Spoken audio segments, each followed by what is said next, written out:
예수님 앞서서 예수님의 길을 예비하기 위해서 회개 세례를 전파해 주었었던 요한이 헤롯 왕에게 잡힙니다. 12절 말씀입니다. 시작. 예수께서 요한이 잡혔음을 들으시고 갈릴리로 물러가셨다가. 요한이 잡히게 된 그 배경에 대해서 14장에 자세하게 기록을 해주고 있습니다. 당시에 통치하고 있었던 헤롯이 그의 동생 빌립, 그 빌립의 아내가 되는 헤로디아를 강제로 자기 아내를 삼았었기 때문인 거죠. 일이 잘못된 일이었었기 때문에 하나님의 선지자였었던 세례 요한이 하나님의 말씀으로 그거 잘못된 것이다, 바르지 않다, 그것은 악이다, 고쳐라, 회개하라.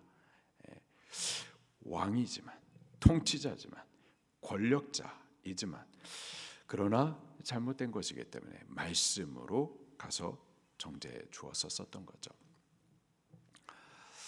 선지자는 하나님의 종으로서 하나님의 말씀을 대언해야만 할 사명이 있는 겁니다. 그가 왕이라 하더라도, 이 나라의 통치자라 하더라도, 권력자라 하더라도 듣든지 듣지 아니하든지, 그것을 듣고서 기뻐하든지 싫어하든지, 싫어해서 죽이는 한이 있어서도 하나님의 종은 하나님의 말씀을 선포해 줘야만 하는 거죠.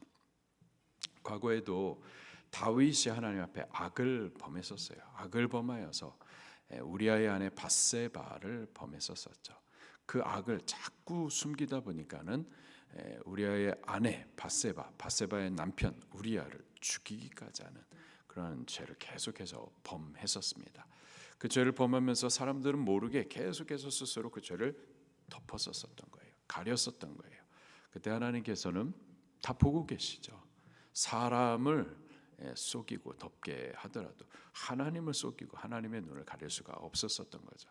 하나님께서 그 다윗을 버릴 수가 없어서 사랑하시기 때문에 그에게 회개의 기회를 줍니다. 곧 나단 선지자를 가서 하나님의 말씀을 전하게 하죠. 나단 선지자가 가서 하나님의 말씀을 다윗에게 전합니다. 왕이여, 이렇게 못해 처먹은 놈이 왕의 나라, 이 하나님의 나라 가운데 있습니다. 다윗이 자기에게 하는 줄 모르고 못돼 처먹은 악에 대해서 말하다 보니까는, 이런 못돼 처먹은 놈, 어떻게 이런 놈이 내 나라 하나님 나라에 있을 수가 있는가, 당장 그 놈을 잡아가지고 그 죄에 대해서 정의를 시행하겠다. 그때 나단 선지자가 일어나가지고 그 놈이 바로 당신이요, 당신이 그 못된 놈이요, 그 죽일 놈이 바로 당신이요, 그렇게 하나님의 말씀을 전해줄 때 다윗이 자기 죄를 인정하고 하나님 앞에 회개하죠. 근데 대부분의 왕들은 그렇지 않습니다. 대부분의 왕들은 그 말을 듣고 기분 나빠하고 미워하고, 그리고 많은 선지자가 그 일들로 인해서 죽었었죠. 세례 요한도 마찬가지예요. 하나님의 종이기 때문에 하나님의 말씀을 듣든 듣지 않든, 듣고 기뻐하든 아니면 미워하든, 듣고서는 기분 나빠가지고 죽이든 가가지고 선포해 줘야만 했었습니다. 가서 선포해 주었어요. 이 일이 잘못된 것이다, 이것은 바르지 못하다, 악이다, 회개하고 돌이켜라. 그랬더니 기분 나빠서 잡아버린 거죠. 그리고 결국 목이 베여서 그대로 죽게 됩니다. 세례 요한의 그때 나이가 30세였었어요. 세례 요한이 예수님 앞서서 예수님의 길을 준비했었던, 그가 사역을 했었던 그 기간은 길지 않습니다. 6개월 정도였었어요. 오래 살지도 못했고, 또 주를 위해서 많은 일들을 한 것이 아니었어요. 근데 그 세례 요한에 대해서 예수님께서 평가를 해주시죠. 하나님의 종, 하나님 앞에 맡김받은 그 사역에 대한 평가를 예수님께서 마태복음 11장에 해주시는데, 모든 선지자보다 나은 자다, 여자가 낳은 모든 사람보다 더욱 큰 자다 라고 세례 요한에 대해서 평가해 주시고 크게 칭찬을 해 주십니다.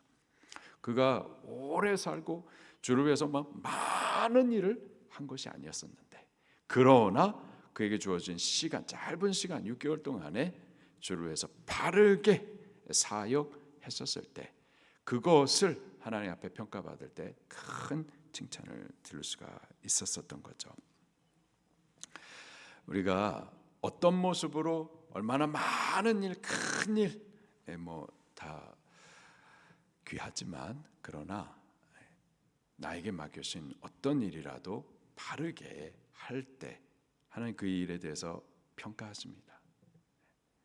장권태 목사야, 목사로서 너에게 사명을 맡겼고 제 교회를 맡겼고 복음을 부탁했는데, 그래서 얼마나 많이 복음을 증거했는가, 중요하겠지만, 그러나 하나님의 평가 기준은 어떻게 바르게 하나님 앞에 충성했는가, 신실했는가, 그렇게 평가를 받게 되어지고, 그때에 우리 잘했다, 충성되다 칭찬을 꼭 듣게 되기를 예수님 이름으로 축원합니다. 그렇게 요한이 잡혔음을 예수님께서 들으셨어요. 들으시고 나서 유대에 계셨던 예수님께서 갈릴리로 물러나십니다. 그리고 13절부터 계속해서 읽겠습니다. 시작. 또 나사렛을 떠나 스불론과 납달리 지경 해변에 있는 가버나움에 가서 사시니, 14절, 이는 선지자 이사야를 통하여 하신 말씀을 이루려 하심이라 일렀으되. 예수님께서 들으시고 갈릴리로 물러나시고 또 나사렛에 계셨다가 이제 가버나움까지 올라가셨어요.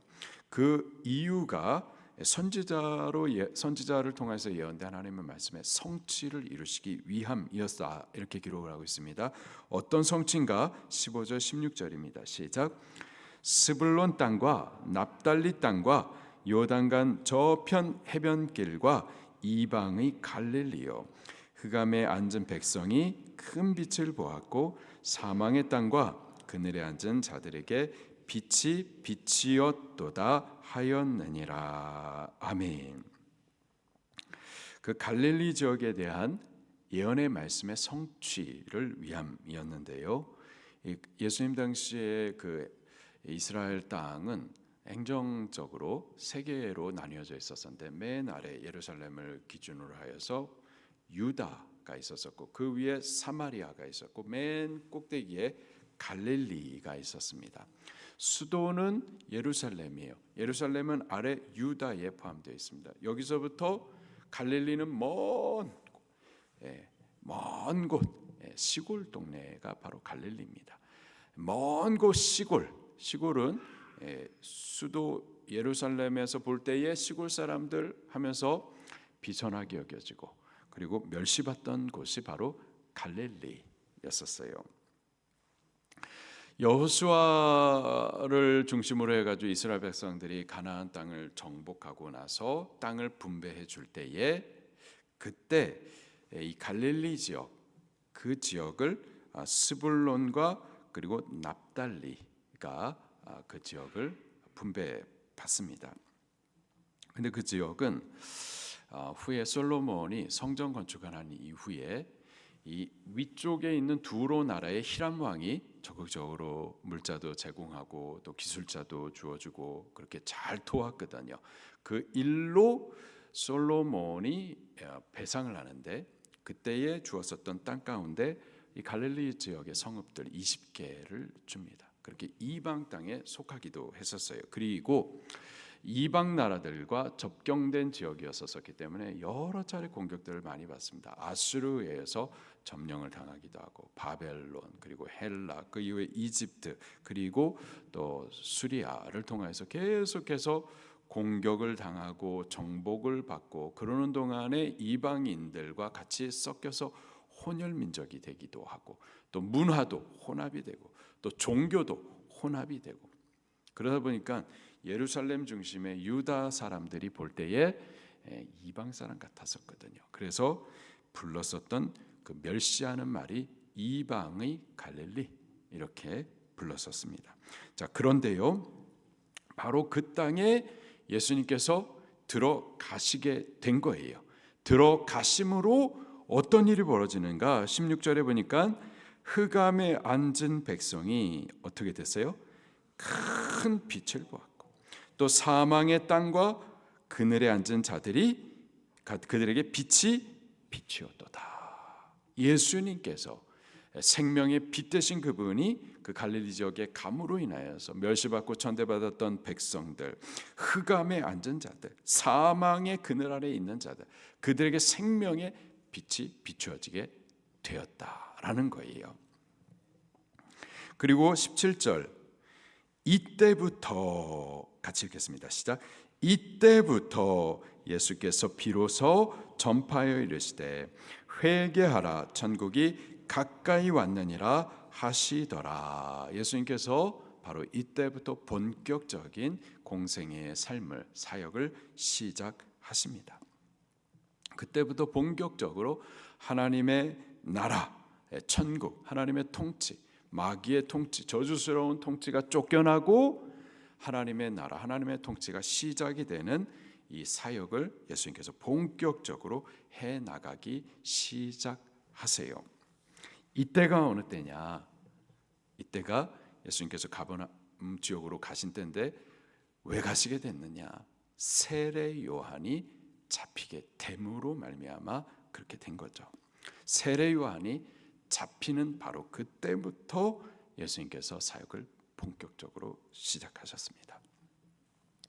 세례 요한에 대해서 예수님께서 평가를 하시죠. 그는 바람에 흔들리는 갈대 아니다. 이 세상의 풍조를 따라서 흔들리고 여론을 따라서 흔들리고 사람의 인기를 따라서 이랬다 저랬다 흔들리고 그러한 갈대 아니다. 또는 화려한 옷을 입으면서 그렇게 세상 영광이나 화려함을 쫓아 사는 사람이 아니다. 세례 요한이 그렇게 크게 칭찬을 받았었던 선지자보다도 나은 자, 여자가 낳은 자 중에 가장 큰 자, 그렇게 예수님을 위하여서 앞서 예수님이 오실 길들을 예비하던 신실하신 종이었었다고요. 나이 30에 많은 사역을 하지 못하고 6개월 만에 그렇게 잡혔었을 때에도 잡혔다가 좀 풀려나면 좋겠지. 하나님 풀려나게 하시겠지. 세례 요한은 하나님이 인정하시는 의인이니까 저 악인 헤롯이 잡고 있으니까 하나님께서 당신의 공의를 나타내서 악인은 혼나고 세례 요한은 그 감옥에서 다시 풀려 나오겠지. 이래야 하나님의 공의가 좀 드러나면서 은혜로운 간증이 될 수도 있고 우리가 기대하는 바는 그런 모습인데 그렇게 되면 좋겠는데 근데 그렇게 안 되죠. 감옥에 갇히다가 헤로디아의 딸이 춤을 추는 그거 보고서는 결국은 헤롯이 너 원하는 게 뭐냐? 세례 요한의 모가지요. 그렇게 어린아이의 말에 의하여서 세례 요한이 비참하게 죽게 됩니다. 왜 이렇게 되는가? 이 젊은 세례 요한이 신실한 하나님의 종이 잠깐 잡혔다가 풀려나야지 이게 은혜롭고 좋은 간증이 될 것 같은데 그래야 하나님의 공의가 드러나고 믿는 자들이 용기를 받고서 믿음 생활 잘할 수 있을 텐데 왜 하나님 세례 요한을 그 어려움에서 좀 보호해 주시지 않았는가? 왜 죽도록 내버려 두셨는가? 우리가 세례 요한을 바라보면은 참 실망스럽고 좌절되고 답답하고 우울해지고 하나님을 향해서 왜 그렇게 하시지 않는가 원망스럽기도 하고 근데요 세례 요한이 잡히고 죽는 바로 그때부터 이게 좌절과 실망이 아니라 바로 예수님의 본격적인 구원의 사역이 시작이 되던 때였었던 거예요. 상황을 보고 어떤 사람을 보고 사건들을 보고 왜 이렇게 되는가 이해가 되지 않고 우리가 바라는 원하는 모습으로 일들이 전개되지 않고 잡혔으나 풀려나기를 원하고 의인이 의롭게 좀 탁 등장했으면 좋겠는데 그렇게 되지 않을 때 답답하죠. 우울하죠. 절망스럽고 이 나라는 어떻게 될까 걱정스럽고 우리 가정은, 우리 자녀들은 어떻게 되는가 염려스럽고.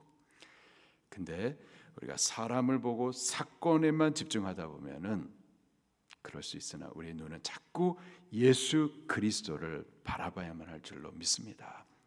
세례요한이 잡혔지만, 그래서 마음이 슬프지만, 그러나 하나님께서 일 안 하고 계시는 것이 아니라 사실은 잡히는 바로 그때부터 예수님의 본격적인 구원하시는 사역이 우리들 삶 가운데서 시작이 되어지는 거예요. 우리들 사는 동안에도요, 우리의 삶에 세례 요한이 잡히고 죽게 되어지는 것 같은 사건들이 있을 때가 있습니다. 왜 하나님께서 좀 막아주시지 않을까? 왜 하나님께서 죽지 않게 좀 보여주시지 않을까? 왜 하나님께서 잡혔으나 그러나 반전과 역사, 이 역전을 일으켜가지고 우리로 하여금 하나님 막 찬송하게 하고 간증이 되게 하고 이렇게 하면 좋겠는데 왜 그렇게 하지 않는가? 왜 어려움에 내버려 두시고 왜 절망하게 하시는가? 사건만 바라보면은 그럴 수 있으나 바로 그러한 때에 우리 눈을 더욱 열어서 예수 그리스도, 하나님께서 우리를 위해서 더 선하게 이루어 가시는 그 구원의 일들을 더욱 바라볼 수 있기를 예수님 이름으로 축원합니다. 그래서 우리를 향한 더 적극적인 구원의 일들을 기대하는 우리들이 꼭 될 수 있기를 예수님 이름으로 축원합니다. 말씀 붙들고 통성으로 기도하시겠습니다.